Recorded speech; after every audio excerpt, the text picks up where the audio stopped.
اور میں اپنے آپ کو پاک صاف نہیں کہتا، کیونکہ نفس امارہ انسان کو برائی ہی سکھاتا رہتا ہے، مگر یہ کہ میرا پروردگار رحم فرمائے۔ بے شک میرا پروردگار بخشنے والا ہے، مہربان ہے۔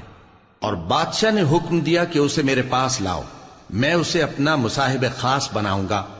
پھر جب ان سے گفتگو کی تو کہا کہ آج سے تم ہمارے ہاں صاحب منزلت ہو اور صاحب اعتبار ہو۔ یوسف نے کہا مجھے زرعی پیداوار پر مقرر کر دیجئے، کیونکہ میں حفاظت بھی کر سکتا ہوں اور اس کام سے واقف بھی ہوں۔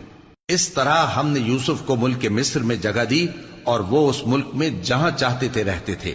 ہم اپنی رحمت جس پر چاہتے ہیں کرتے ہیں اور نیکوکاروں کے اجر کو ضائع نہیں کرتے، اور جو لوگ ایمان لائے اور ڈرتے رہے ان کے لیے آخرت کا اجر بہت بہتر ہے۔ اور یوسف کے بھائی کنعان سے مصر میں غلہ خریدنے کے لیے آئے تو یوسف کے پاس گئے، تو یوسف نے ان کو پہچان لیا اور وہ ان کو نہ پہچان سکے۔ اور جب یوسف نے ان کے لیے ان کا سامان تیار کر دیا تو کہا کہ پھر آنا تو جو باپ کی طرف سے تمہارا ایک اور بھائی ہے اسے بھی میرے پاس لیتے آنا۔ کیا تم نہیں دیکھتے کہ میں ناب بھی پوری پوری دیتا ہوں اور مہمانداری بھی خوب کرتا ہوں؟ اب اگر تم اسے میرے پاس نہ لاؤ گے تو نہ تمہیں میرے ہاں سے غلہ ملے گا اور نہ تم میرے پاس ہی آ سکو گے۔ انہوں نے کہا کہ ہم اس کے بارے میں اس کے والد کو پھسلائیں گے اور ہم یہ کام کر کے رہیں گے۔ اور یوسف نے اپنے خدام سے کہا کہ ان کا سرمایہ یعنی غلے کی قیمت ان کے سامان میں رکھ دو۔ عجب نہیں کہ جب یہ اپنے اہل و عیال میں جائیں تو اسے پہچان لیں، اور عجب نہیں کہ یہ پھر یہاں آئے۔ بس جب وہ اپنے والد کے پاس واپس گئے تو کہنے لگے کہ ابا ہمارے لیے غلے کی بندش کر دی گئی ہے، تو ہمارے ساتھ ہمارے بھائی کو بھیج دیجئے تاکہ ہم پھر غلہ لائیں اور ہم اس کے نگہبان ہیں۔ یعقوب نے کہا کہ میں اس کے بارے میں تمہارا اعتبار نہیں کرتا، مگر ویسا ہی جیسا پہلے اس کے بھائی کے بارے میں کیا تھا، سو اللہ ہی بہتر نگہبان ہے اور وہ سب سے زیادہ رحم کرنے والا ہے۔ اور جب انہوں نے اپنا اسباب کھولا تو دیکھا کہ ان کا سرمایہ واپس کر دیا گیا ہے۔ کہنے لگے ابا ہمیں اور کیا چاہیے؟ دیکھیے یہ ہماری پونجی بھی ہمیں واپس کر دی گئی ہے، اور ہم اپنے اہل و عیال کے لیے پھر غلہ لائیں گے اور اپنے بھائی کی نگہبانی کریں گے، اور ایک بار شتر زیادہ لائیں گے کہ یہ غلہ جو ہم لائے ہیں تھوڑا ہے۔ یعقوب نے کہا کہ جب تک تم اللہ کا عہد نہ دو کہ اس کو میرے پاس صحیح و سالم لے آؤ گے، میں اسے ہرگز تمہارے ساتھ نہیں بھیجنے کا، مگر یہ کہ تم گھیر لیے جاؤ یعنی بے بس ہو جاؤ تو مجبوری ہے۔ پس جب انہوں نے والد کو اپنا قول دیا تو یعقوب نے کہا کہ جو قول و قرار ہم کر رہے ہیں اس کا اللہ ضامن ہے، اور فرمایا کہ اے میرے بیٹو ایک ہی دروازے سے داخل نہ ہونا بلکہ جدا جدا دروازوں سے داخل ہونا، اور میں اللہ کی تقدیر کو تو تم سے روک نہیں سکتا۔ بے شک حکم اللہ ہی کا ہے، میں اسی پر بھروسہ رکھتا ہوں، اور اہل توکل کو اسی پر بھروسہ رکھنا چاہیے۔ اور جب وہ ان مقامات سے داخل ہوئے جہاں جہاں سے داخل ہونے کے لیے ان کے والد نے ان سے کہا تھا، تو وہ تدبیر اللہ کے حکم کو ذرا بھی ٹال نہیں سکتی تھی۔ ہاں وہ یعقوب کے دل کی خواہش تھی جو انہوں نے پوری کی تھی، اور بے شک وہ صاحب علم تھے، کیونکہ ہم نے ان کو علم سکھایا تھا، لیکن اکثر لوگ نہیں جانتے۔ اور جب وہ لوگ یوسف کے پاس پہنچے تو یوسف نے اپنے حقیقی بھائی کو اپنے پاس جگہ دی اور کہا کہ میں تمہارا بھائی ہوں، تو جو سلوک یہ ہمارے ساتھ کرتے رہے ہیں اس پر افسوس نہ کرنا۔ پھر جب ان کا اسباب تیار کر دیا تو اپنے بھائی کے تھیلے میں آپ خورا رکھ دیا۔ پھر جب وہ آبادی سے باہر نکل گئے تو ایک پکارنے والے نے آواز دی کہ قافلے والو تم تو چور ہو۔ وہ ان کی طرف متوجہ ہو کر کہنے لگے کہ تمہاری کیا چیز کھوئی گئی ہے؟ وہ بولے کہ بادشاہ کا کٹورا کھویا گیا ہے، اور جو شخص اس کو لے کے آئے اس کے لیے ایک بار شتر انعام، اور میں اس کا ضامن ہوں۔ وہ کہنے لگے کہ اللہ کی قسم تم کو معلوم ہے کہ ہم اس ملک میں اس لیے نہیں آئے کہ خرابی کریں اور نہ ہم چوری کیا کرتے ہیں۔ وہ بولے کہ اگر تم جھوٹے نکلے یعنی چوری ثابت ہوئی تو اس کی سزا کیا؟ انہوں نے کہا کہ اس کی سزا یہ کہ جس کے تھیلے میں وہ دستیاب ہو وہی اس کا بدل قرار دیا جائے، ہم ظالموں کو یہی سزا دیا کرتی ہیں۔ پھر یوسف نے اپنے بھائی کے تھیلے سے پہلے ان کے تھیلوں کو دیکھنا شروع کیا، پھر اپنے بھائی کے تھیلے میں سے اس کو نکال لیا۔ اس طرح ہم نے یوسف کے لیے تدبیر کی، ورنہ بادشاہ کے قانون کے مطابق وہ اپنے بھائی کو لے نہیں سکتے تھے مگر یہ کہ اللہ چاہے ہم جس کے چاہتے ہیں درجے بلند کرتے ہیں، اور ہر علم والے سے بڑھ کر ایک بڑا علم والا ہے۔ برادران یوسف نے کہا کہ اگر اس نے چوری کی ہو تو کچھ عجب نہیں کہ اس کے ایک بھائی نے بھی پہلے چوری کی تھی، مگر یوسف نے اس بات کو اپنے دل میں مخفی رکھا اور ان پر ظاہر نہ ہونے دیا، یعنی زیر لب کہا کہ تم بڑے برے ہو اور جو تم بیان کرتے ہو اللہ اسے خوب جانتا ہے۔ وہ کہنے لگے کہ اے عزیز، اس کے والد بہت بوڑھے ہیں اور اس سے بہت محبت رکھتے ہیں، تو اس کو چھوڑ دیجئے اور اس کی جگہ ہم میں سے کسی کو رکھ لیجئے، ہم دیکھتے ہیں کہ آپ احسان کرنے والے ہیں۔ یوسف نے کہا کہ اللہ پناہ میں رکھے کہ جس شخص کے پاس ہم نے اپنی چیز پائی ہے اس کے سوا کسی اور کو پکڑ لیں، ایسا کریں تو ہم بڑے بے انصاف ہیں۔ آخر جب وہ اس سے نا امید ہو گئے تو الگ ہو کر صلاح کرنے لگے۔ سب سے بڑے نے کہا، کیا تم نہیں جانتے کہ تمہارے والد نے تم سے اللہ کا عہد لیا ہے اور اس سے پہلے بھی تم یوسف کے بارے میں قصور کر چکے ہو؟ تو جب تک والد صاحب مجھے اجازت نہ دیں میں تو اس جگہ سے ہلنے کا نہیں، یا اللہ میرے لیے کوئی فیصلہ کرے، اور وہ سب سے بہتر فیصلہ کرنے والا ہے۔ تم سب والد صاحب کے پاس واپس جاؤ اور کہو کہ ابا، آپ کے صاحبزادے نے وہاں جا کر چوری کی، اور ہم نے تو اپنی دانست کے مطابق آپ سے اس کے لے آنے کا عہد کیا تھا، مگر ہم غیب کی باتوں کے جاننے اور یاد رکھنے والے تو نہیں تھے، اور جس بستی میں ہم ٹھہرے تھے وہاں سے، یعنی اہل مصر سے، اور جس قافلے میں آئے ہیں اس سے دریافت کر لیجئے، اور ہم اس بیان میں بالکل سچے ہیں۔ جب انہوں نے یہ بات یعقوب سے آ کر کہی تو انہوں نے کہا کہ حقیقت یوں نہیں ہے، بلکہ یہ بات تم نے اپنے دل سے بنا لی ہے، تو صبر ہی بہتر ہے۔ عجب نہیں کہ اللہ ان سب کو میرے پاس لے آئے، بے شک وہ علم والا ہے، حکمت والا ہے۔ اور ان کے پاس سے چلے گئے اور کہنے لگے کہ ہائے افسوس یوسف پر، ہائے افسوس، اور رنج و الم میں ان کی آنکھیں سفید ہو گئیں اور ان کا دل غم سے بھر رہا تھا۔ بیٹے کہنے لگے کہ واللہ آپ تو یوسف کو اسی طرح یاد ہی کرتے رہیں گے یہاں تک کہ آپ گھل جائیں گے یا جان ہی دے دیں گے۔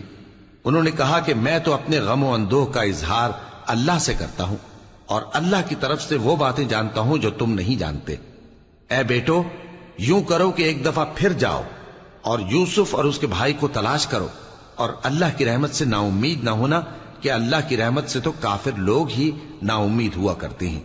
پھر جب وہ یوسف کے پاس گئے تو کہنے لگے کہ اے عزیز، ہمیں اور ہمارے اہل و عیال کو بڑی تکلیف ہو رہی ہے، اور ہم یہ تھوڑا سا سرمایہ لائے ہیں، آپ ہمیں اس کے عوض پورا غلہ دے دیجئے اور ہم پر خیرات کیجئے کہ اللہ خیرات کرنے والوں کو ثواب دیتا ہے۔ یوسف نے کہا، تمہیں معلوم ہے کہ جب تم نادانی میں پھنسے ہوئے تھے تو تم نے یوسف اور اس کے بھائی کے ساتھ کیا کیا تھا؟ وہ بولے، کیا واقعی تم ہی یوسف ہو؟ انہوں نے کہا، ہاں میں یوسف ہوں، اور بن یامین کی طرف اشارہ کر کے کہنے لگے، یہ میرا بھائی ہے، اللہ نے ہم پر بڑا احسان کیا ہے۔ جو شخص اللہ سے ڈرتا اور صبر کرتا ہے تو اللہ نیکوکاروں کا اجر ضائع نہیں کرتا۔ وہ بولے، اللہ کی قسم، اللہ نے تم کو ہم پر فضیلت بخشی ہے اور بے شک ہم خطاکار تھے۔ یوسف نے کہا کہ آج کے دن تم پر کوئی ملامت نہیں، اللہ تم کو معاف کرے، اور وہ سب سے بڑھ کر رحم کرنے والا ہے۔ یہ میرا کرتا لے جاؤ، پھر اسے والد صاحب کے منہ پر ڈال دینا تو وہ بینا ہو جائیں گے، اور اپنے تمام اہل و عیال کو میرے پاس لے آؤ۔ اور جب قافلہ مصر سے روانہ ہوا تو ان کے والد کہنے لگے کہ اگر مجھ کو یہ نہ کہو کہ بوڑھا بہک گیا ہے تو مجھے تو یوسف کی بو آ رہی ہے۔ وہ بولے کہ واللہ آپ اسی قدیم غلطی میں مبتلا ہیں۔ مگر جب خوشخبری دینے والا آپ پہنچا تو اس نے کرتا ان کے منہ پر ڈال دیا، سو وہ بینا ہو گئے، اور بیٹوں سے کہنے لگے، کیا میں نے تم سے نہیں کہا تھا کہ میں اللہ کی طرف سے وہ باتیں جانتا ہوں جو تم نہیں جانتے؟ بیٹوں نے کہا کہ ابا، ہمارے لیے ہمارے گناہ کی مغفرت مانگیے، بے شک ہم خطاکار تھے۔ فرمایا، میں اپنے پروردگار سے تمہارے لیے بخشش مانگوں گا، بے شک وہ بخشنے والا ہے، مہربان ہے۔ پھر جب یہ سب لوگ یوسف کے پاس پہنچے تو انہوں نے اپنے والدین کو اپنے پاس جگہ دی اور کہا، مصر میں داخل ہو جائیے، اللہ نے چاہا تو امن و امان سے رہیے گا۔ اور اپنے والدین کو تخت پر بٹھایا اور سب ان کے آگے سجدے میں گر پڑے۔ اور اس وقت یوسف نے کہا، ابا جان، یہ میرے اس خواب کی تعبیر ہے جو میں نے پہلے بچپن میں دیکھا تھا، میرے پروردگار نے اسے سچ کر دیا اور اس نے مجھ پر بہت سے احسان کیے ہیں کہ مجھ کو قید خانے سے نکالا، اور اس کے بعد کہ شیطان نے مجھ میں اور میرے بھائیوں میں فساد ڈال دیا تھا، آپ کو گاؤں سے یہاں لایا۔ بے شک میرا پروردگار جو چاہتا ہے تدبیر سے کرتا ہے، وہ علم والا ہے، حکمت والا ہے۔ جب یہ سب باتیں ہو لیں تو یوسف نے اللہ سے دعا کی کہ اے میرے پروردگار، تو نے مجھ کو حکومت سے نوازا اور خوابوں کی تعبیر کا علم بخشا۔ اے آسمانوں اور زمین کے پیدا کرنے والے، تو ہی دنیا اور آخرت میں میرا کارساز ہے۔ تو مجھے دنیا سے اپنی اطاعت کی حالت میں اٹھائیو اور آخرت میں اپنے نیک بندوں میں داخل کیجو۔ اے پیغمبر، یہ اخبار غیب میں سے ہیں جو ہم تمہاری طرف بھیجتے ہیں۔ اور جب برادران یوسف نے اپنی بات پر اتفاق کیا تھا اور وہ فریب کر رہے تھے تو تم ان کے پاس تو نہ تھے، اور بہت سے آدمی گو تم کتنی خواہش کرو ایمان لانے والے نہیں ہیں، اور تم ان سے اس خیر خواہی کا کچھ صلہ بھی تو نہیں مانگتے۔ یہ قرآن اور کچھ نہیں تمام جہانوں کے لیے نصیحت ہے، اور آسمان و زمین میں بہت سی نشانیاں ہیں جن پر سے یہ گزرتے ہیں اور ان کو نظر انداز کر دیتے ہیں، اور یہ اکثر اللہ پر ایمان نہیں رکھتے مگر اس کے ساتھ شرک بھی کرتے ہیں۔ تو کیا یہ اس بات سے بے خوف ہیں کہ ان پر اللہ کا عذاب نازل ہو کر ان کو ڈھانپ لے، یا ان پر ناگہاں قیامت آ جائے اور انہیں خبر بھی نہ ہو؟ کہہ دو میرا رستہ تو یہ ہے، میں اللہ کی طرف بلاتا ہوں سمجھ بوجھ کر، میں بھی لوگوں کو اللہ کی طرف بلاتا ہوں اور میرے پیراؤ بھی، اور اللہ پاک ہے اور میں شرک کرنے والوں میں سے نہیں ہوں۔ اور ہم نے تم سے پہلے بستیوں کے رہنے والوں میں سے مرد ہی بھیجے تھے جن کی طرف ہم وہی بھیجتے تھے۔ کیا ان لوگوں نے ملک میں سیر و سیاحت نہیں کی کہ دیکھ لیتے کہ جو لوگ ان سے پہلے تھے ان کا انجام کیا ہوا؟ اور متقیوں کے لیے آخرت کا گھر بہت اچھا ہے، کیا تم سمجھتے نہیں؟ یہاں تک کہ جب پیغمبر نا امید ہو گئے اور انہوں نے خیال کیا کہ اپنی نصرت کے بارے میں جو بات انہوں نے کہی تھی اس میں وہ سچے نہ نکلے، تو ان کے پاس ہماری مدد آ پہنچی، پھر جسے ہم نے چاہا بچا دیا، اور ہمارا عذاب اتر کر گناہگار لوگوں سے پھیرا نہیں کرتا۔ ان کے قصے میں عقل مندوں کے لیے عبرت ہے۔ یہ قرآن ایسی بات نہیں ہے جو اپنے دل سے بنائی گئی ہو، بلکہ جو کتابیں اس سے پہلے نازل ہوئی ہیں ان کی تصدیق کرنے والا ہے اور ہر چیز کی تفصیل کرنے والا، اور مومنوں کے لیے ہدایت اور رحمت ہے۔ شروع اللہ کا نام لے کر جو بڑا مہربان نہایت رحم والا ہے۔ الف لام میم را۔ اے نبی، یہ کتاب الہی کی آیتیں ہیں، اور جو کچھ تمہارے پروردگار کی طرف سے تم پر نازل ہوا ہے حق ہے، لیکن اکثر لوگ ایمان نہیں لاتے۔ اللہ وہی تو ہے جس نے ستونوں کے بغیر آسمان جیسا کہ تم دیکھتے ہو اتنے اونچے بنائے، پھر عرش پر جلوہ افروز ہوا اور سورج اور چاند کو کام میں لگا دیا، ہر ایک میعاد معین تک گردش کر رہا ہے۔ وہی دنیا کے کاموں کا انتظام کرتا ہے، اس طرح وہ اپنی آیتیں کھول کھول کر بیان کرتا ہے کہ تم اپنے پروردگار کے روبرو جانے کا یقین کرو۔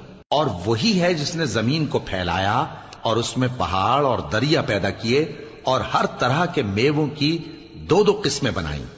وہی رات کو دن کا لباس پہناتا ہے، غور کرنے والوں کے لیے اس میں بہت سی نشانیاں ہیں۔ اور زمین میں کئی طرح کے قطعات ہیں ایک دوسرے سے ملے ہوئے، اور انگور کے باغ اور کھیتی اور کھجور کے درخت، بعض کی بہت سی شاخیں ہیں اور بعض کی اتنی نہیں ہوتی، باوجود کہ پانی سب کو ایک ہی ملتا ہے۔ اور ہم بعض میووں کو بعض پر لذت میں فضیلت دیتی ہیں، اور اس میں سمجھنے والوں کے لیے بہت سی نشانیاں ہیں۔ اگر تم عجیب بات سننی چاہو تو کافروں کا یہ کہنا عجیب ہے کہ جب ہم مر کر مٹی ہو جائیں گے تو کیا اثر نو پیدا ہوں گے؟ یہی لوگ ہیں جو اپنے پروردگار سے منکر ہوئے ہیں، اور یہی ہیں جن کی گردنوں میں طوق ہوں گے، اور یہی اہل دوزخ ہیں کہ ہمیشہ اس میں جلتے رہیں گے۔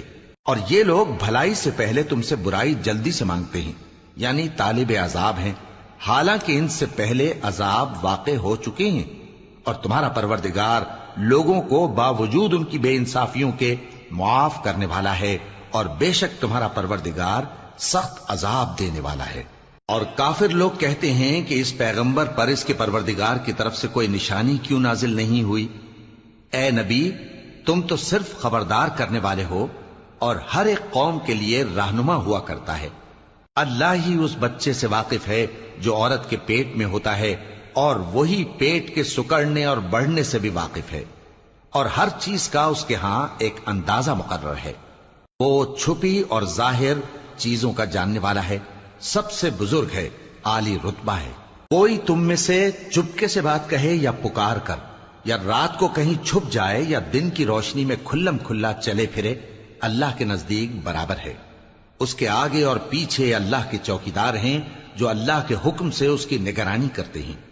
اللہ اس نعمت کو جو کسی قوم کو حاصل ہے نہیں بدلتا جب تک کہ وہ اپنی حالت کو نہ بدلے، اور جب اللہ کسی قوم کے ساتھ برائی کا ارادہ کرتا ہے تو وہ پھر نہیں سکتی، اور اللہ کے سوا ان کا کوئی مددگار نہیں ہوتا۔ وہی تو ہے جو تم کو ڈرانے اور امید دلانے کے لیے بجلی دکھاتا اور بھاری بھاری بادل پیدا کرتا ہے، اور رعد اور فرشتے سب اس کے خوف سے اس کی تسبیح و تحمید کرتے رہتے ہیں۔ اور وہی بجلیاں بھیجتا ہے، پھر جس پر چاہتا ہے گرا بھی دیتا ہے، جبکہ وہ اللہ کے بارے میں جھگڑتے ہیں، اور وہ بڑی قوت والا ہے۔ کام کا پکارنا تو اسی کا ہے، اور جن کو یہ لوگ اس کے سوا پکارتے ہیں وہ ان کی پکار کو کسی طرح قبول نہیں کرتے، مگر اس شخص کی طرح جو اپنے دونوں ہاتھ پانی کی طرف پھیلا دے تاکہ دور ہی سے اس کے منہ تک آ پہنچے، حالانکہ وہ اس تک کبھی بھی نہیں آ سکتا۔ اور اسی طرح کافروں کی پکار بیکار ہے۔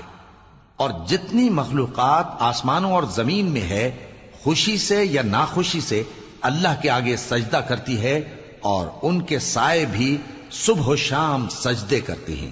ان سے پوچھو کہ آسمانوں اور زمین کا پروردگار کون ہے؟ تم ہی کہہ دو کہ اللہ۔ ان سے کہو کہ کیا تم نے اللہ کو چھوڑ کر ایسے لوگوں کو کارساز بنایا ہے جو خود اپنے نفع و نقصان کا بھی اختیار نہیں رکھتے؟ کہو کیا اندھا اور آنکھوں والا برابر ہیں، یا اندھیرا اور اجالا برابر ہو سکتا ہے؟ بھلا ان لوگوں نے جن کو اللہ کا شریک مقرر کیا ہے، کیا انہوں نے اللہ کسی مخلوقات پیدا کی ہے جس کے سبب ان کے لیے مخلوقات مشتبہ ہو گئی ہے؟ کہہ دو کہ اللہ ہی ہر چیز کا پیدا کرنے والا ہے، اور وہ یکتا ہے، بڑا زبردست ہے۔ اسی نے آسمان سے مے برسایا، پھر اس سے اپنے اپنے اندازے کے مطابق نالے بہ نکلے، پھر پانی پر پھولا ہوا جھاگ آ گیا۔ اور جس چیز کو زیور یا کوئی اور سامان بنانے کے لیے آگ میں تپاتے ہیں اس میں بھی ایسا ہی جھاگ ہوتا ہے۔ اس طرح اللہ حق و باطل کی مثال بیان فرماتا ہے۔ سو جھاگ تو سوکھ کر زائل ہو جاتا ہے، اور پانی جو لوگوں کو فائدہ پہنچاتا ہے وہ زمین میں ٹھہرا رہتا ہے۔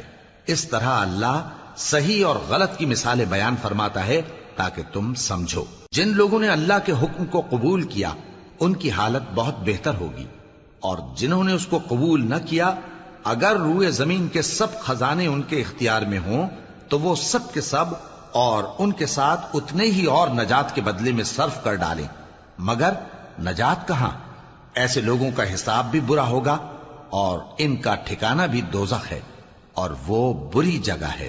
بھلا جو شخص یہ جانتا ہے کہ جو کچھ تمہارے پروردگار کی طرف سے تم پر نازل ہوا ہے حق ہے، وہ اس شخص کی طرح ہے جو اندھا ہے، اور سمجھتے تو وہی ہیں جو عقل مند ہیں، جو اللہ کے عہد کو پورا کرتے ہیں اور قول و قرار کو نہیں توڑتے، اور جن رشتوں کے جوڑے رکھنے کا اللہ نے حکم دیا ان کو جوڑے رکھتے، اور اپنے پروردگار سے ڈرتے رہتے اور برے حساب سے خوف رکھتے ہیں، اور جو اپنے پروردگار کی خوشنودی حاصل کرنے کے لیے مصائب پر صبر کرتے ہیں اور نماز پڑھتے ہیں، اور جو مال ہم نے ان کو دیا ہے اس میں سے پوشیدہ اور ظاہر خرچ کرتے ہیں، اور نیکی سے برائی کو دور کرتے ہیں، یہی لوگ ہیں جن کے لیے عاقبت کا گھر ہے، یعنی ہمیشہ رہنے کے باغات جن میں وہ داخل ہوں گے، اور ان کے باپ دادوں اور بیویوں اور اولاد میں سے جو نیکوکار ہوں گے وہ بھی بہشت میں جائیں گے، اور فرشتے بہشت کے ہر ایک دروازے سے ان کے پاس آئیں گے اور کہیں گے تم پر سلام ہو، یہ تمہاری ثابت قدمی کا بدلہ ہے، اور عاقبت کا گھر خوب گھر ہے۔ اور جو لوگ اللہ سے پختہ عہد کر کے اس کو توڑ ڈالتے اور جن رشتوں کے جوڑے رکھنے کا اللہ نے حکم دیا ہے ان کو قطع کر دیتے اور ملک میں فساد کرتے ہیں، ایسوں پر لعنت ہے اور ان کے لیے برا انجام ہے۔ اللہ جس کا چاہتا ہے رزق فراخ کر دیتا ہے اور جس کا چاہتا ہے تنگ کر دیتا ہے۔ اور کافر لوگ دنیا کی زندگی پر خوش ہو رہے ہیں، اور دنیا کی زندگی آخرت کے مقابلے میں بہت تھوڑا سامان ہے۔ اور کافر کہتے ہیں کہ اس پیغمبر پر اس کے پروردگار کی طرف سے کوئی نشانی کیوں نازل نہیں ہوئی؟ کہہ دو کہ اللہ جسے چاہتا ہے گمراہ کرتا ہے، اور جو اس کی طرف رجوع ہوتا ہے اس کو اپنی طرف کا رستہ دکھاتا ہے، یعنی ان کو جو ایمان لاتے اور جن کے دل اللہ کی یاد سے آرام پاتے ہیں ان کو۔ اور سن رکھو کہ اللہ کی یاد سے ہی دل آرام پاتے ہیں۔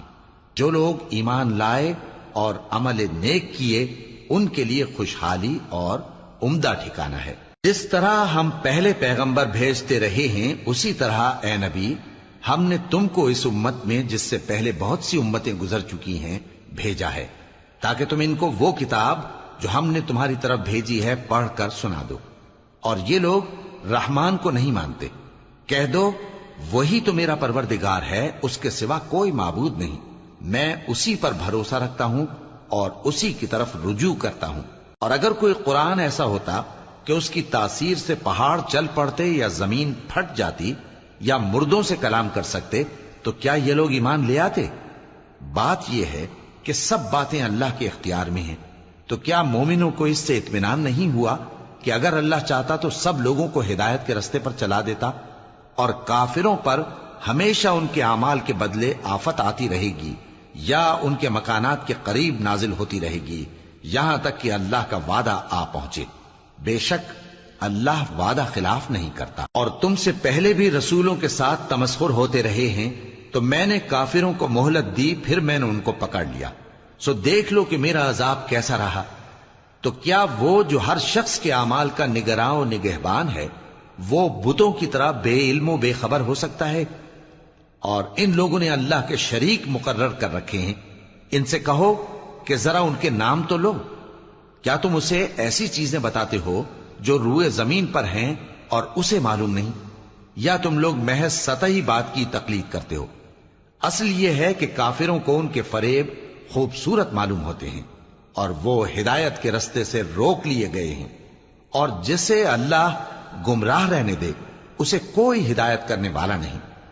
ان کو دنیا کی زندگی میں بھی عذاب ہے اور آخرت کا عذاب تو بہت ہی سخت ہے، اور ان کو اللہ کے عذاب سے کوئی بھی بچانے والا نہیں۔ جس جنت کا پرہیزگاروں سے وعدہ کیا گیا ہے اس کی شان یہ ہے کہ اس کے نیچے نہریں بہ رہی ہیں، اس کے پھل ہمیشہ باقی رہنے والے ہیں اور اس کے سائے بھی۔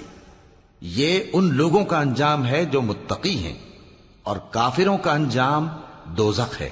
اور جن لوگوں کو ہم نے کتاب دی ہے وہ اس کتاب سے جو تم پر نازل ہوئی ہے خوش ہوتی ہیں، اور بعض فرقے اس کی بعض باتیں نہیں بھی مانتے۔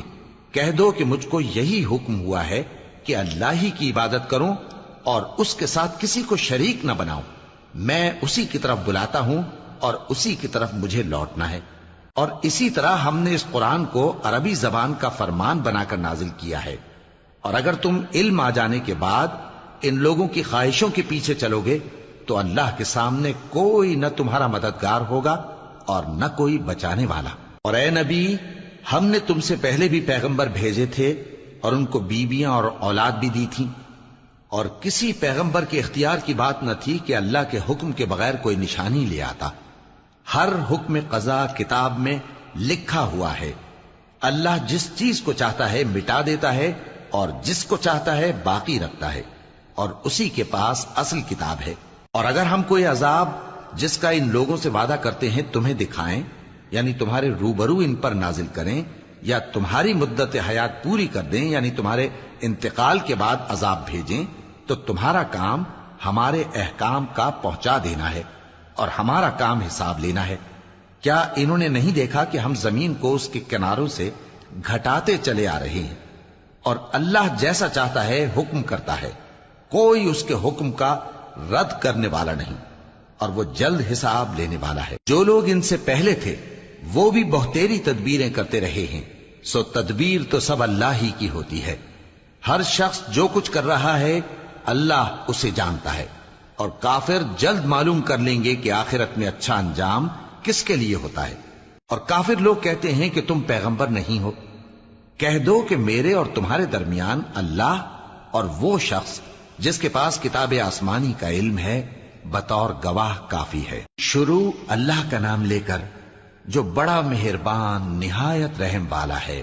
الف لام را، یہ ایک پر نور کتاب ہے، اس کو ہم نے تم پر اس لیے نازل کیا ہے کہ تم لوگوں کو اندھیروں سے نکال کر روشنی کی طرف لے جاؤ، یعنی ان کے پروردگار کے حکم سے عزت والے خوبیوں والے مالک کے راستے کی طرف، یعنی اس اللہ کے راستے کی طرف کہ جو کچھ آسمانوں اور زمین میں ہے سب اسی کا ہے، اور ان کافروں کے لیے عذاب شدید کی وجہ سے تباہی اور بربادی مقدر ہے، جو آخرت کے مقابلے میں دنیاوی زندگی کو پسند کرتے اور لوگوں کو اللہ کے راستے سے روکتے اور اس میں کجی چاہتے ہیں۔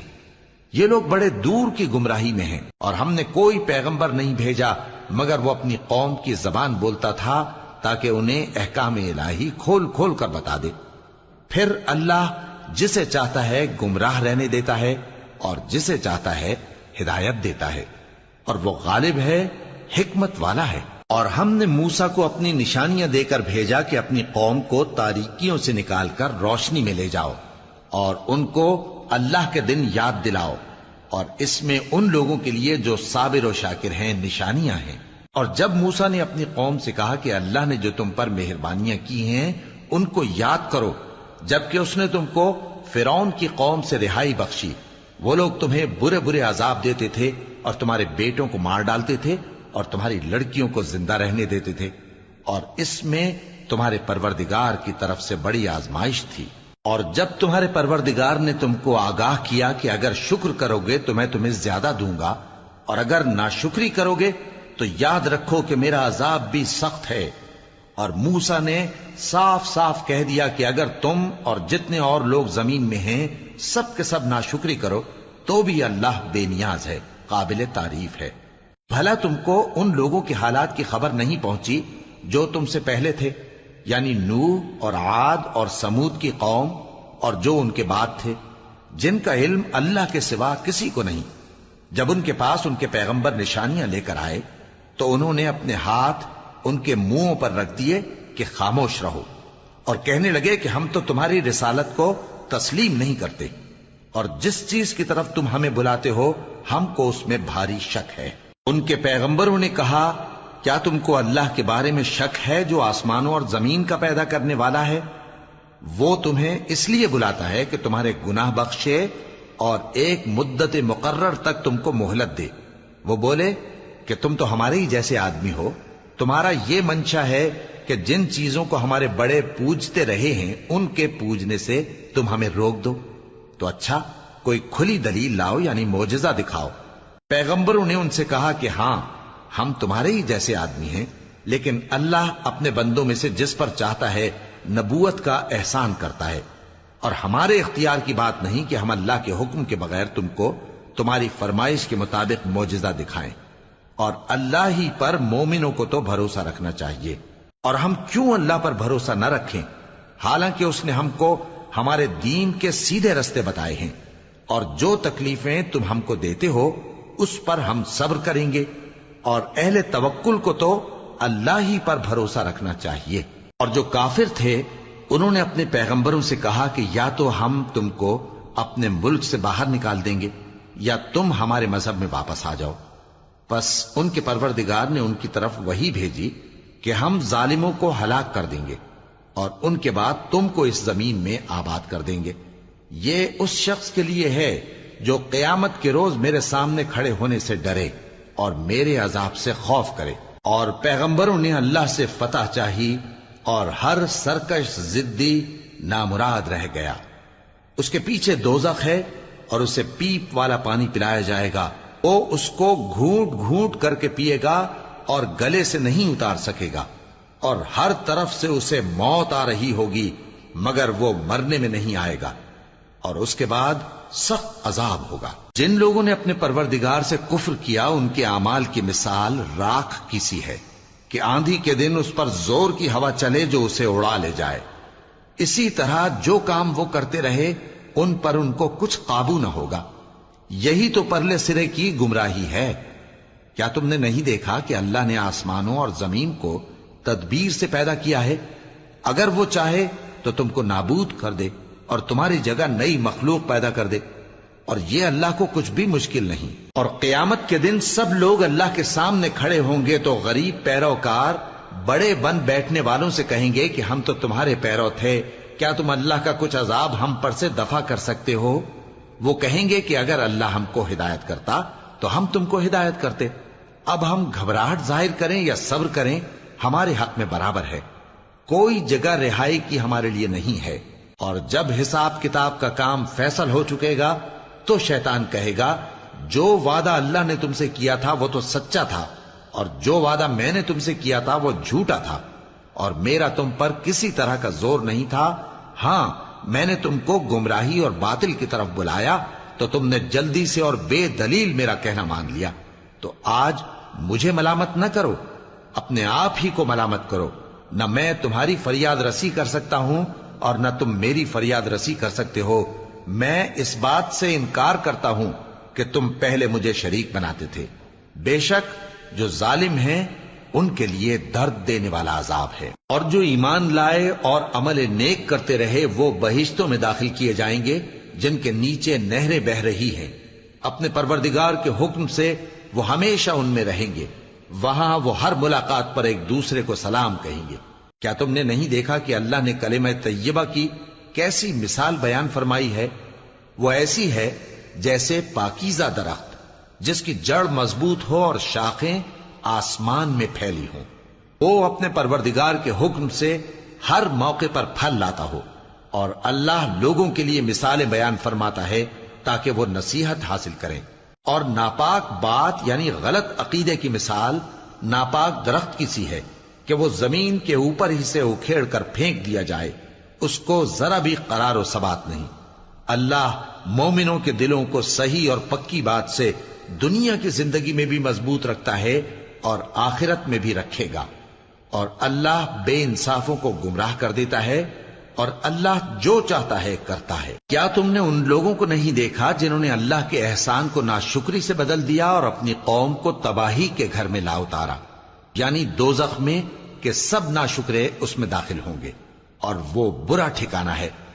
اور ان لوگوں نے اللہ کے شریک مقرر کیے کہ لوگوں کو اس کے رستے سے گمراہ کریں۔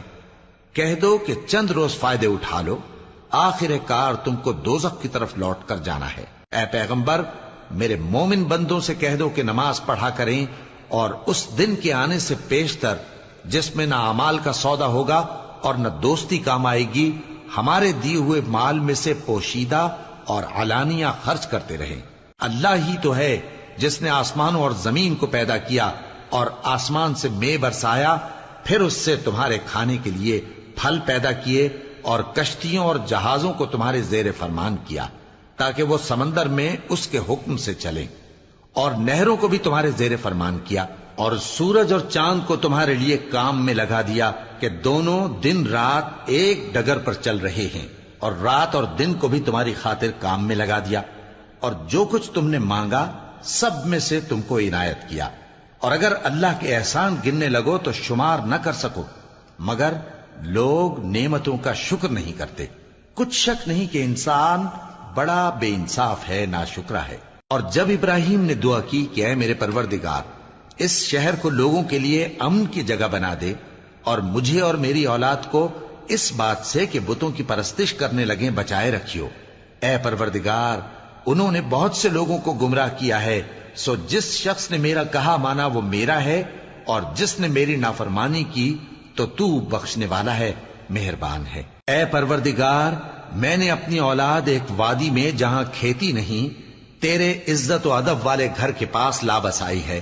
اے پروردگار، تاکہ یہ نماز پڑھیں، سو تو لوگوں کے دلوں کو ایسا کر دے کہ ان کی طرف جھکے رہیں، اور ان کو میووں سے روزی دیتے رہنا تاکہ تیرا شکر کریں۔ اے پروردگار، جو بات ہم چھپاتے اور جو ظاہر کرتے ہیں تو سب جانتا ہے، اور اللہ سے کوئی چیز مخفی نہیں، نہ زمین میں نہ آسمان میں۔ اللہ کا شکر ہے جس نے مجھ کو بڑی عمر میں اسماعیل اور اسحاق بخشے، بے شک میرا پروردگار دعا سننے والا ہے۔ اے پروردگار، مجھ کو ایسی توفیق عنایت کر کہ نماز پڑھتا رہوں، اور میری اولاد کو بھی یہ توفیق بخش۔ اے پروردگار، میری دعا قبول فرما۔ اے پروردگار، حساب کتاب کے دن میری اور میرے ماں باپ کی اور مومنوں کی مغفرت کیجو۔ اور مومنوں، یہ نہ سمجھنا کہ یہ ظالم جو کام کر رہے ہیں اللہ ان سے بے خبر ہے۔ وہ ان کو اس دن تک مہلت دے رہا ہے جبکہ دہشت کے سبب آنکھیں پھٹی کی پھٹی رہ جائیں گی اور لوگ سر اٹھائے ہوئے میدان قیامت کی طرف دوڑ رہے ہوں گے۔ ان کی نگاہیں خود اپنی طرف لوٹ نہ سکیں گی اور ان کے دل مارے خوف کے ہوا ہو رہے ہوں گے۔ اور لوگوں کو اس دن سے آگاہ کر دو جب ان پر عذاب آ جائے گا۔ تب ظالم لوگ کہیں گے کہ اے ہمارے پروردگار، ہمیں تھوڑی سی مہلت عطا کر تاکہ ہم تیری دعوت توحید قبول کریں اور تیرے پیغمبروں کے پیچھے چلیں۔ تو جواب ملے گا، کیا تم پہلے قسمیں نہیں کھایا کرتے تھے کہ تم کو اس حال سے جس میں تم ہو زوال نہیں ہوگا؟ اور جو لوگ اپنے آپ پر ظلم کرتے تھے تم ان کے مکانوں میں رہتے تھے، اور تم پر ظاہر ہو چکا تھا کہ ہم نے ان لوگوں کے ساتھ کس طرح کا معاملہ کیا تھا، اور تمہارے سمجھانے کے لیے مثالیں بیان کر دی تھیں۔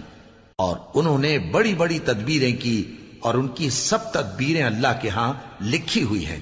گو وہ تدبیریں ایسی غضب کی تھیں کہ ان سے پہاڑ بھی ٹل جائیں۔ تو ایسا خیال نہ کرنا کہ اللہ نے جو اپنے پیغمبروں سے وعدہ کیا ہے وہ اس کے خلاف کرے گا۔ بے شک اللہ زبردست ہے، بدلہ لینے والا ہے۔ جس دن یہ زمین دوسری ہی زمین بنا دی جائے گی اور آسمان بھی بدل دیے جائیں گے اور سب لوگ اللہ کے سامنے نکل کھڑے ہوں گے، جو یکتا ہے بڑا زبردست ہے۔ اور اس دن تم گناہگاروں کو دیکھو گے کہ زنجیروں میں جکڑے ہوئے ہیں، ان کے کرتے تارکول کے ہوں گے اور ان کے چہروں کو آگ لپٹ رہی ہوگی، یہ اس لیے کہ اللہ ہر شخص کو اس کے اعمال کا بدلہ دے۔ بے شک اللہ جلد حساب لینے والا ہے۔ یہ قرآن لوگوں کے نام اللہ کا پیغام ہے تاکہ ان کو اس سے ڈرایا جائے اور تاکہ وہ جان لیں کہ وہی اکیلا معبود ہے، اور تاکہ اہل عقل نصیحت حاصل کریں۔